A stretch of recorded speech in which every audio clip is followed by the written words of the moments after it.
Bismillahirrahmanirrahim. Assalamualaikum warahmatullahi wabarakatuh.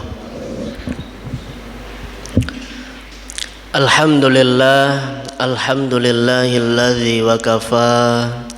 Wassalatu wassalamu ala ibadihilladzina astafa wa ala alihi wa ashabihi ala ahli sidqi wal wafa.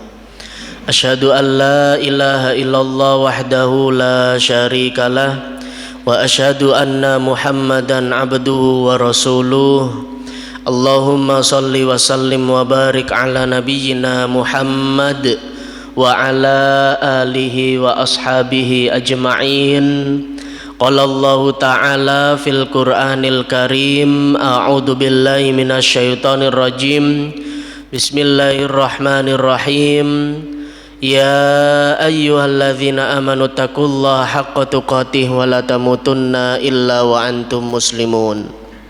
Wa qala Rasulullah sallallahu alaihi wasallam, ittaqillaha haitsu ma kunta wa atbi'is sayyi'atal hasanata tamhuha wa khaliqin nasa bi khuluqin hasanin. Amma ba'du. Hadirin Bapak Ibu jamaah salat subuh yang dirahmati dan dimuliakan oleh Allah Subhanahu wa taala. Alhamdulillah, yang pertama kita bersyukur kepada Allah Subhanahu wa taala dengan kudrah dan iradahnya, karena di pagi hari yang penuh barokah ini kita semuanya masih dibangunkan oleh Allah Subhanahu wa taala. Kemudian kita bergegas ke rumah Allah Subhanahu wa taala untuk menunaikan ibadah salat subuh di masjid yang mulia ini. Semoga apa yang kita niatkan, apa yang kita langkahkan, apa yang kita lakukan ini senantiasa mendapat karunia dan ridho dari Allah Subhanahu wa taala.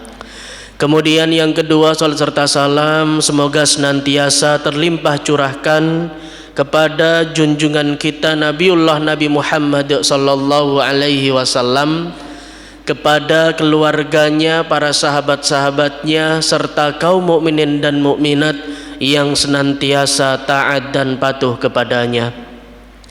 Hadirin Bapak Ibu jamaah salat subuh yang dirahmati oleh Allah Subhanahu wa taala, pada kesempatan pagi hari yang penuh barokah ini saya akan menyampaikan terkait dengan 6 kedudukan anak dalam Islam.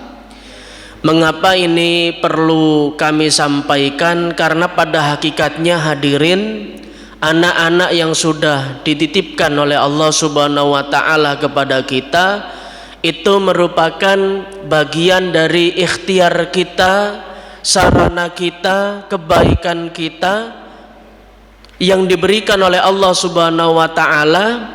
Apakah dengan nikmat yang Allah berikan ini justru kita semakin dekat dengan Allah, justru kita semakin ingat kepada Allah, ataukah justru kita akan semakin jauh, semakin lalai dari Allah Subhanahu wa taala? Karena apa? Anak-anak yang dianugerahkan kepada kita semuanya ini juga memiliki perspektif dalam pandangan Islam. Makanya ketika kita melihat, hadirin, banyak sekali di kalangan anak-anak muda, di kalangan seusia saya seperti ini, banyak sekali mereka yang pergaulannya bebas, ya, masyarakatnya kurang, ataupun sikap dan sifatnya masih memiliki sikap yang kurang baik, katakanlah seperti itu. Atau mungkin ada juga anak-anak atau seusia saya, ya, yang terkadang melampaui batas dari syariat Islam.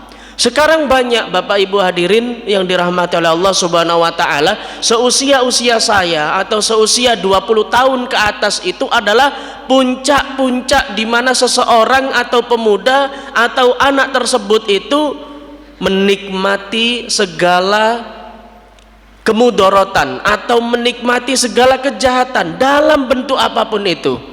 Sekarang banyak juga kalangan pelajar, kalangan anak-anak muda, ya kan, yang terkadang justru semakin jauh dari Allah. Mereka katakanlah berduaan, memiliki hubungan status atau pacaran. Akhirnya apa dampaknya? Kalau bablas ya bahaya. ya. Kalau bablas ya bahaya Bapak Ibu. Yang dikandungnya malah digugurkan. Nah, ini bentuk-bentuk kezaliman yang luar biasa yang terkadang itu kita itu ngeri, ya. Kita itu ngeri Bapak Ibu rahimakumullah mendengar berita-berita yang seperti itu. Maka jangan sampai anak-anak kita itu terlibat ke dalam lingkungan yang seperti itu, yang semakin jauh dari Allah. Maka ma'asyiral muslimin hadirin Bapak Ibu rahimakumullah, ya, selain anak ini adalah amanah dari Allah Subhanahu wa taala, kita sebagai orang tua ini juga diuji oleh Allah Subhanahu wa taala sebagai orang tua. Sedekat apa hubungan kita kepada anak kita. Makanya Allah Subhanahu wa taala berfirman di dalam Al-Quran surat Luqman ayat 14 dijelaskan, a'udzubillahi minasyaitonirrajim, wa idz qala luqmanu li'ibnihi wa huwa ya'iduhu ya bunayya la tusyrik billah inna syirka la dzulmun adzim. Ya, ini satu ayat menjelaskan wa idz qala Luqman, suatu ketika Luqman itu, ya, Luqman ini adalah seorang ayah, ya, yang berhasil dalam mendidik anaknya. Bahkan saking berhasilnya beliau, nama Luqman ini diabadikan di dalam Al-Quran surat Luqman ini tadi, ya. Yang saya baca tadi adalah Quran surat Luqman ayat 14. Wa idz qala Luqmanu li'ibnihi, ya, pernah mengatakan atau pernah mengingatkan kepada anak-anaknya, ya bunayya la tusyrik billah, wahai anakku, jangan sekali-kali kalian itu menyekutukan Allah Subhanahu wa taala. Inna syirka la dzulmun adzim, karena bentuk kesyirikan, bentuk menyekutukan Allah itu adalah dosa yang sangat besar.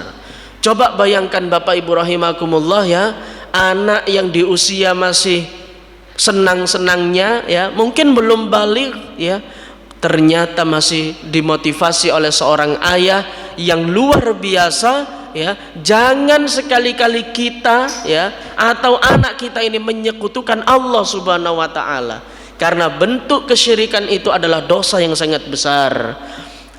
Namun kita melihat keanekaragaman di tahun-tahun yang seperti ini, fenomena yang luar biasa hari ini. Makanya kita setidaknya ini ada 6 kedudukan anak di dalam pandangan Islam, ya. Sebagaimana Nabi Shallallahu Alaihi Wasallam juga bersabda dalam riwayat Abu Hurairah, a'udzubillahi minasyaitonirrajim, kullu maulidin yuwaladu alal fitrah, setiap anak yang dilahirkan ke muka bumi ini dalam keadaan suci, dalam keadaan bersih, dia tidak memiliki dosa apapun, ya. Fa'abahu yuwahidani au yumajjisani au yansoroni, tetapi orang tua inilah yang akan menjadikan anak tersebut Yahudi, Majusi atau Nasrani. Hadis riwayat Bukhari dan Muslim.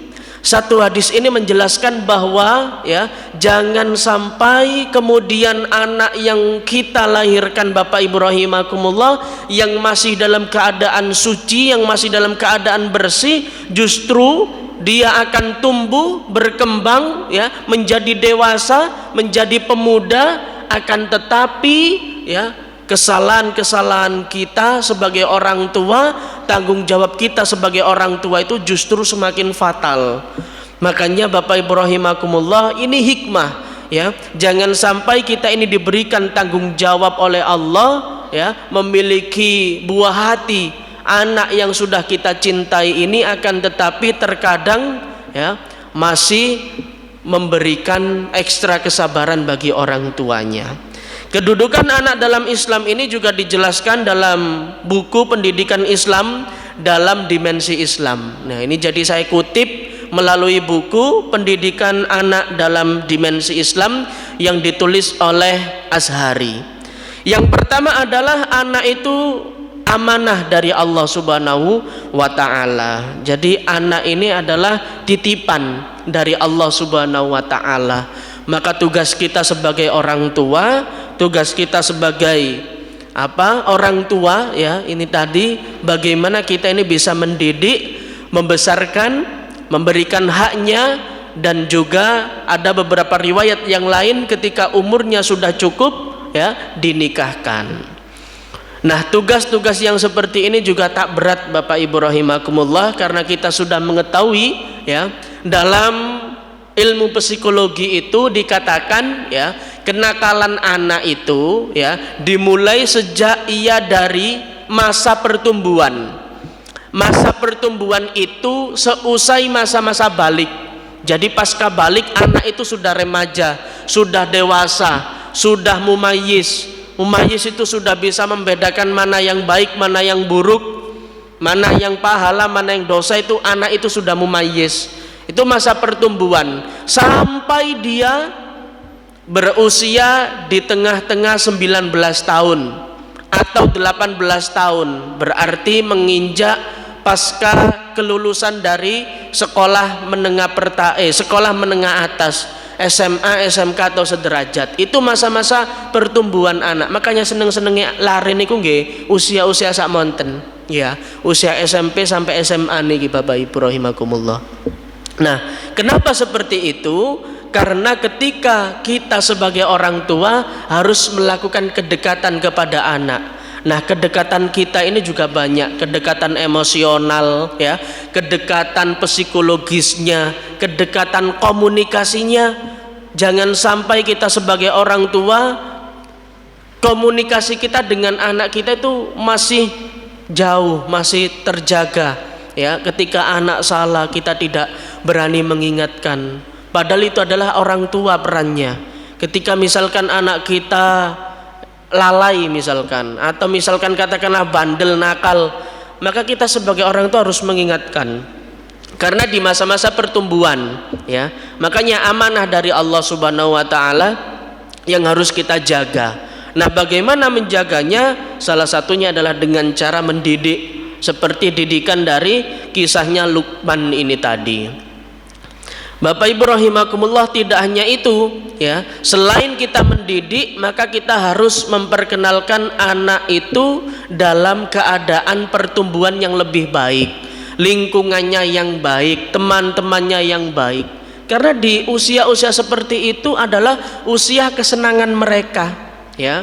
Apalagi zaman sekarang Bapak Ibu rahimakumullah ya, ada yang namanya istilah sekarang anak muda zaman now atau Gen Z, itu istilahnya circle ya.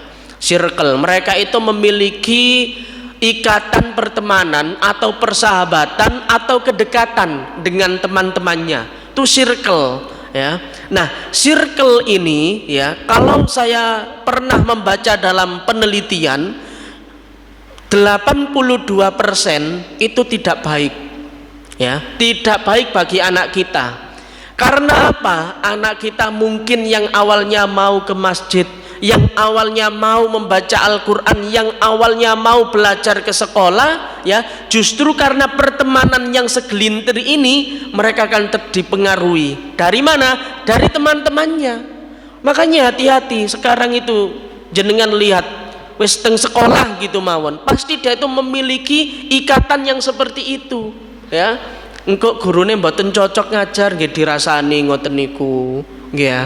Engke nek misale awalnya diajak orang tuanya ke masjid, akhirnya buka HP ya, baca salah satu pesan WA, mboten sios ke masjid. Karena apa? Mereka sudah memiliki ikatan yang seperti ini. Maka kita harus memutus yang tidak baik seperti itu ya, harus keluar dari zona yang seperti itu. Makanya hati-hati Bapak Ibu rahimakumullah ya, apalagi ini musim liburan juga kan ya, musim liburan sekolah ya. Anak-anak kita mungkin, mohon maaf ya, izinnya kemana gitu, tapi sampai sana, sampai Terawas, sampai Pacut, luar biasa kan.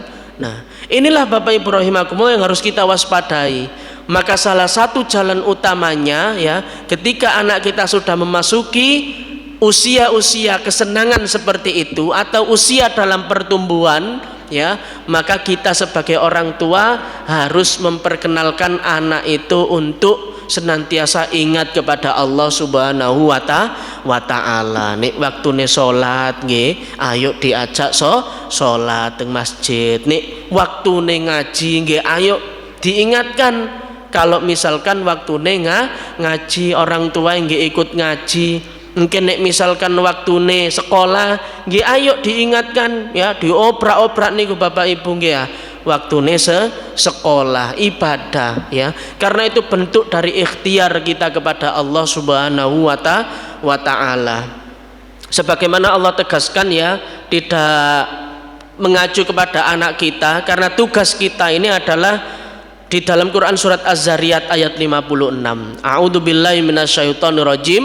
Wa ma khalaqtul jinna wal insa illa liya'budun. Dan tidaklah aku ciptakan jin dan manusia melainkan semata-mata untuk beribadah kepadaku, kata Allah. Nah, bentuk ibadah kita dalam mendidik anak adalah bagian dari ikhtiar kita untuk mencetak generasi-generasi Rabbani ya. Syubbanul yaum rijalul ghad. Pemuda hari ini adalah pemimpin masa yang akan datang.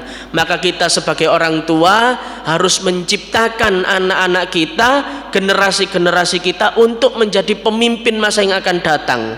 Nah, pemimpin itu juga tidak hanya mereka yang hari ini memimpin di dalam lembaga, dalam perusahaan, bukan ya. Ini nanti akan ada penjelasan umumnya ya. Jadi pemimpin itu ya minimalnya sekarang itu bisa memimpin dalam rumah tangganya. Kan yang nggak mungkin seorang calon ayah tidak bisa memimpin dalam rumah tangganya.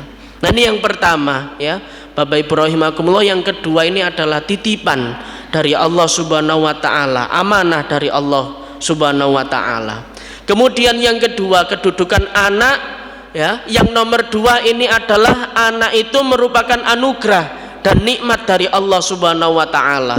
Makanya senang gitu, apalagi anak-anak kita yang masih kecil ya.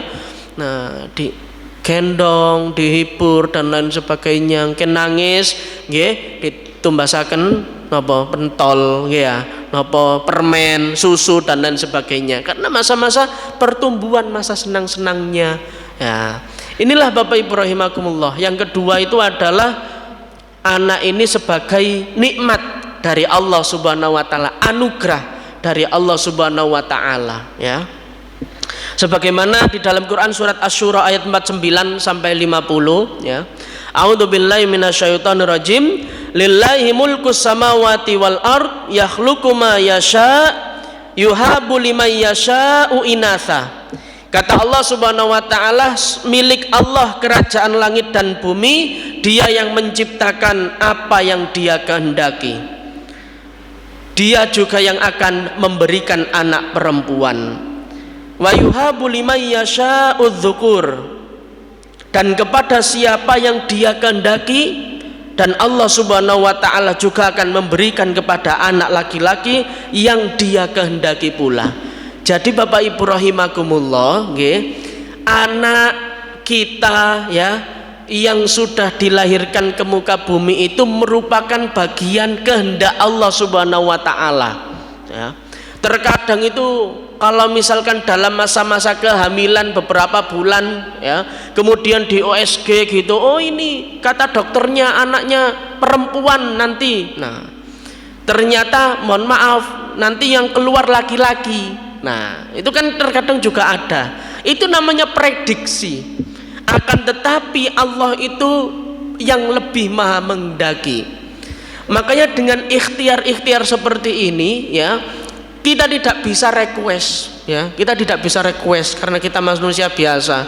Tapi kita itu bisa ikhtiar dan berdoa. Minta anak yang seperti apa, insya Allah ya. Dengan ikhtiar kita, ya Allah saya pengen memiliki anak yang kemudian rajin, pinter. Kita boleh berdoa seperti itu. Bahkan proses dalam mendidik anak itu yang ditekankan seperti itu ya.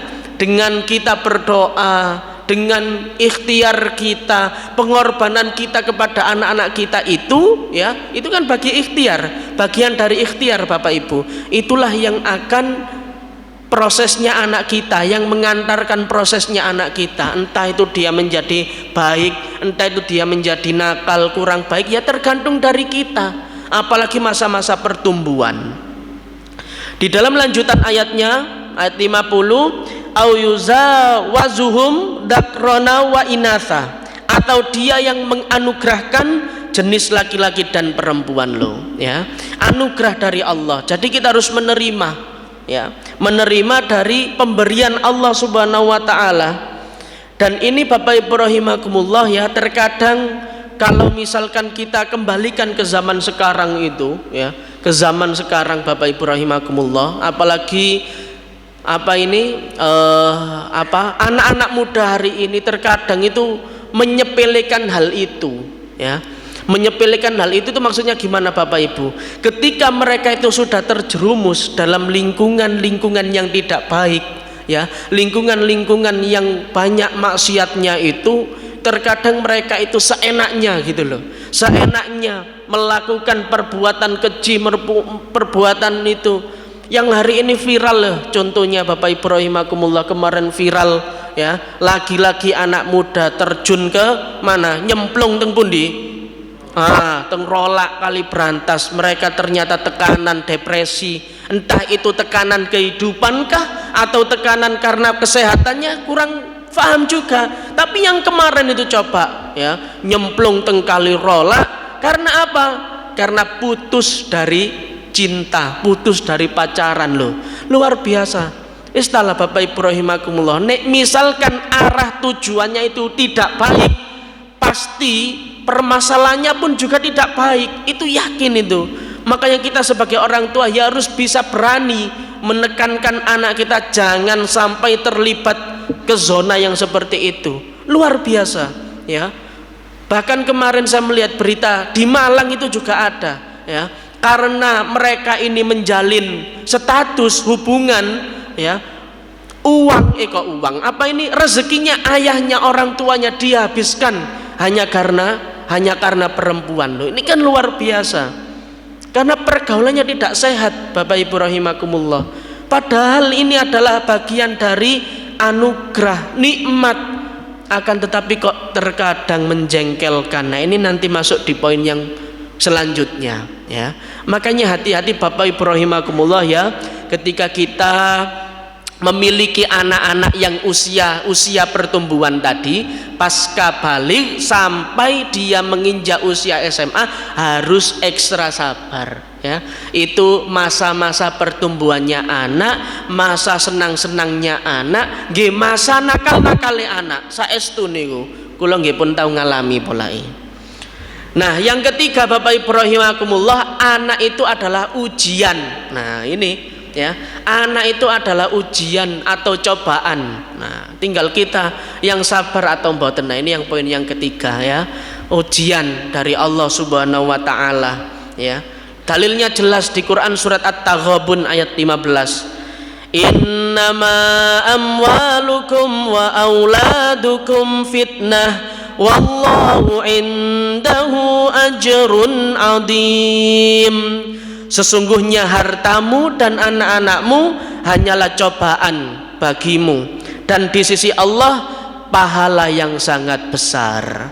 Ketika hari ini kita diberikan oleh Allah anak di masa-masa pertumbuhan yang seperti itu Bapak Ibu rahimakumullah, kita menjumpai anak kita nakal, kita menjumpai anak kita bandel, akan tetapi kita masih sabar, kita masih bisa mendidiknya, kita masih bisa ikhtiar kepada Allah, kita masih bisa mengajak untuk ke dalam kebaikan, berdoa kepada Allah Subhanahu wa taala, maka insya Allah kita ini akan diberikan pahala yang besar oleh Allah Subhanahu wa taala. Karena apa? Itu adalah titipan dari Allah. Itu harus kita jaga, harus kita didik semaksimal mungkin.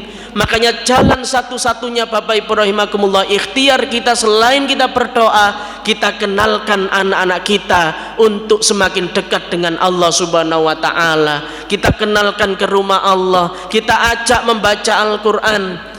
Pun sampai kemudian paginya dia sekolahkan, ya, itu bagian dari hak kita, sekolah, ya, mencari ilmu.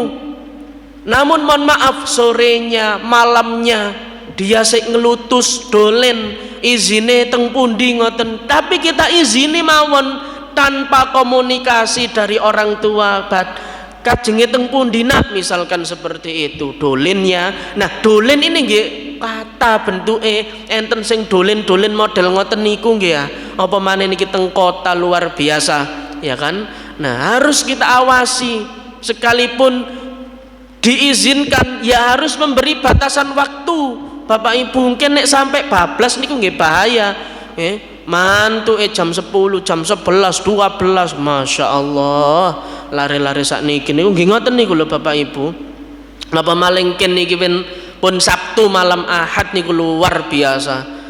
Godaan ini luar biasa nggih ya. Sabtu malam mingguan niku lho teng pundi nggih lari-lari sakniki. Dan lari-lari sakniki niku Bapak Ibu rahimakumullah ya, diajak untuk berbuat baik itu berat. Ya, lari sakniki niku luar biasa. Diajak untuk kebaikan niku berat naudzubillah. Nggih, rata-rata mboten sedanten, tapi nek teng mriki insyaallah gampang-gampang niku enten lari alit-alit nggih, enten mas-mase, enten lari nom-nomanen teng mriki. Tapi nek teng mriko niku lho, kuwat sing ngoten niku. Subuhan niku sing adzan nggih, bapak-bapak sing wis sepuh-sepuh ngoten niku nggih ya. Sing ngimami nggih ngoten, kadang diadani dhewe, di imami dhewe. Nek teng mriki kan mboten. Yang azan masih muda, yang imam masih muda, luar biasa ya. Ikhtiar dari masjid ini bisa membentuk generasi kita itu untuk semakin baik. Nah tadi kembali lagi ya, kembali ke masa-masa pertumbuhan anak itu tadi ya, bentuk ujian dari Allah Subhanahu wa taala ya. Kalau misalkan ini ya kita biarkan begitu, nggih ngapunten dia akan terjun ke hal-hal yang seperti itu ya. Dia sudah tidak kenal Allah, dia suka berbuat maksiat ya, dia suka berbuat onar, katakanlah seperti itu, noakale boten karu-karuan. Tapi nanti akan ada masanya anak kita itu sadar dengan sendirinya. Kapan niku Bapak Ibu? Di usia pasca nikah atau berkeluarga. Pun dalan jenengan titeni niki. Terkadang anak kita nawakal nggih ya, SD, SMP, SMA nawakal napa jengkel tiang sepah, tapi nek pun rumah tangga nggih, nek pun rumah tangga pun keluarga pun enggak ada tanggungan, insyaallah baik-baik ya Mbak. Karena ini akan ada masanya anak kita itu akan menjadi baik, peduli dengan orang tuanya ya. Bahkan dia akan menyesali dari kehidupan yang seperti itu. Masa-masa berkeluarga insyaallah Gustalah. Nah inilah Bapak Ibu rahimakumullah, akan ada masanya. Tapi ngapunten tadi, di usia-usia kesenangan anak ini harus kita imbangi dengan kebaikan. Karena nopo sakniki niku wis luar biasa pergaulane nggih ya. Anak-anak kita itu ya yang di luar sana ya, saya perhatikan betul ya, lari sakniki niku Bapak Ibu rahimakumullah terganggu dengan ini loh, terganggu dengan HP. Gen Z hari ini itu terjajah dengan medsos yang dia miliki, dengan smartphone yang dia miliki. Wis talah jenengan cek niku HP nih lah isine game-giman tok. Tapi nek teng mriki mboten nggih ya. Nek teng mriko lho kata. Nah, game-gimane kuwata Bapak Ibu rahimakumullah ya Allah. Hiburane niku karena napa? Anak kita niku di usia-usia niku tadi masa-masa gembira, masa-masa enjoy gitu loh. Kalau HP-nya banyak gitu. Kalau misalkan bosan dengan HP-nya, dia akan dolin kemana gitu ya. Itu luar biasa. Dan parahnya lagi sekarang itu dia itu semakin terbatas dengan waktu ya. Tidak ada batasan waktunya. Jenengan tinggali lari-lari nom-noman ngoten niku, doline lak sampai tengah wengi. Kula wau niki jam berangkat dugi griya niku jam 3:30. Ngoten niku nggih wonten teng warkop niku le isine lari nom-noman tok lho Pak Bu. Saestu niku. Lah iki arek-arek lho gak turu tayok napa. Tidure niku nggih mantun sobong ngeten niki. Wis rata-rata ngoten niku. Mangkane nek gak ada yuga sing model ngoten-ngoten niku wis ayo dirubah. Nggih ya. Begadang niku boleh, tapi nek sering-seringan nggih mengganggu mental mereka. Makanya di zaman Nabi Shallallahu Alaihi Wasallam konsep pendidikan anak itu luar biasa. Bahkan ada riwayat hadis yang menyatakan ajarilah anak-anakmu, didiklah anak-anakmu itu dengan 3 hal, dengan 3 karakter. Apa itu? Yang pertama dengan berkuda ya. Kemudian yang kedua memanah, dan yang ketiga adalah berenang. Karena dengan ketiga hal ini satu mawon anak kita bisa, itu mentalnya insya Allah baik. Dia tidak mudah baper, ya. Ketika ada permasalahan dia bisa mencari jalan keluarnya, bukan kemudian terjun ke rolak, bunuh diri, menghabiskan ini dan lain sebagainya. Karena karakternya sudah tertempa dari kecil. Ibaratnya nek wong sakniki niku pun terbiasa soro, pun terbiasa susah. Mangkane ayo diajak sesekali anak kita itu soro, tapi nggih soro sing apik ngoten lho. Bukan kok dimanja mawon. Itu akan membentuk karakter anak itu nggih akan semakin ngoten niku, semakin manja, luar biasa. Apalagi anak yang laki-laki itu harus kita tempa mentalnya, fisiknya dan lain sebagainya, mumpung di masa-masa pertumbuhan, ya. Nah, itu cobaan dari Allah Subhanahu wa taala. Mangkane nek nggadahi tipe anak sing model ngeten niki nggih pun motivasine teng Quran surat At-Taghabun ayat 15. Sabar, ayo dididik pelan-pelan nggih ya. Dikenalkan teng Gusti Allah, maca Al-Qur'an teng masjid ngeten niki, maka insya Allah sendirinya akan diberikan kelembutan hatinya oleh Allah Subhanahu wa taala. Kemudian yang keempat, yang keempat, penerus garis keturunan. Nah, anak-anak kita ini yang akan mewarisi apa ini perjuangan masa perjuangan jenengan Bapak Ibu nggih. Misalkan nek jenengan gadahi usaha atau misalkan nopo mawon, itu nanti pasti akan diteruskan oleh anak-anaknya.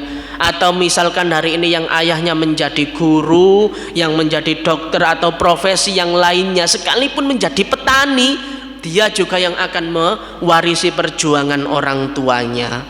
Nah, kemudian yang kelima, pelestari pahala orang tua. Nah, ini ya. Kalau misalkan anak kita baik, ya, napa niki seneng, ya, orang tua yang seneng, insya Allah akan ada kebaikan yang Allah berikan kepada kita, sebagaimana dalil Rasulullah sallallahu alaihi wasallam. A'udzubillahi minasyaitonir rajim. An Abi Hurairah radhiyallahu anhu anna Rasulullah sallallahu alaihi wasallam, dari Abu Hurairah radhiyallahu anhu, Nabi sallallahu alaihi wasallam bersabda, idza matal insan anqata'a amaluhu illa min salasin. Apabila manusia itu meninggal dunia, maka semua terputus amal kebaikannya kecuali tiga hal.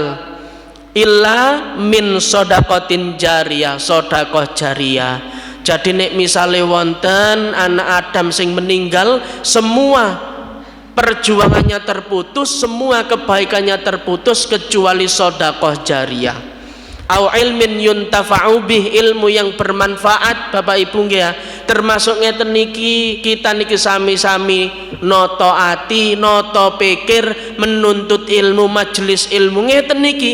Bagian dari kita mencari ilmu, mencari ridho Allah Subhanahu wa taala. Dan yang ketiga adalah awwaladin sholihin yad'ulah, anak-anak kita yang akan mendoakan kita semuanya. Makanya ayo dididik, ya, ayo dikenalkan ke masjid. Boleh jadi ngapunten mangkin jenengan pas sedo, pas wafat anak kita bisa ngimami, ya, anak kita yang akan memimpin sholat kita, yang memandikan kita, yang meramut, oh luar biasa itu, ya, sampai menguburkannya itu luar biasa, ya. Makanya ayo Bapak Ibu rahimakumullah, dengan hikmah 6 konsep, ya, kedudukan anak dalam Islam ini, kita bersama-sama ikhtiar kepada Allah Subhanahu wa taala. Dan yang terakhir adalah, karena kita ini adalah manusia biasa, pasti tak luput dari yang namanya dosa dan salah, maka kita sebagai orang tua harus sadar bahwa anak kita ini adalah makhluk independen. Napa niku makhluk independen? Makhluk independen niki adalah labil, ya. Nek misale anak kita salah, nggih ayo diingatkan. Nek misale anak kita benar, nggih ayo didukung, gitu nggih.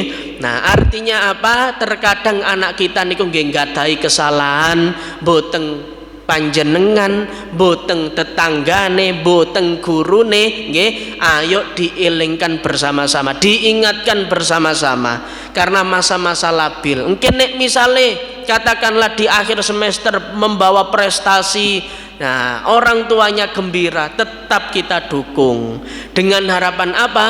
Dengan harapan agar ikhtiar yang keenam ini bisa mengarahkan anak-anak kita untuk menggapai masa depan yang lebih cemerlang, untuk menggapai cita-cita yang lebih bagus lagi. Jadi ayo kita dukung, ayo kita support selama itu baik untuk masa depan anak. Kita juga ikhtiar berdoa teng Allah Subhanahu wa taala dengan harapan agar anak-anak kita ini diberikan anak-anak yang solih solihah. Nah inilah Bapak Ibu rahimakumullah 6 kedudukan anak dalam Islam yang sudah saya rangkum di dalam buku ya. Di dalam buku ini terkadang orang tua juga harus memiliki ikhtiar kepada Allah Subhanahu wa taala. Ikhtiare tiyang sepaniku nggih benten-benten, enten ikhtiare tiyang sepaniku sing mendoakan mawon enten sing sekolah mawon di sekolahno, di privat dilesaken enten nggih, tapi anake pinter,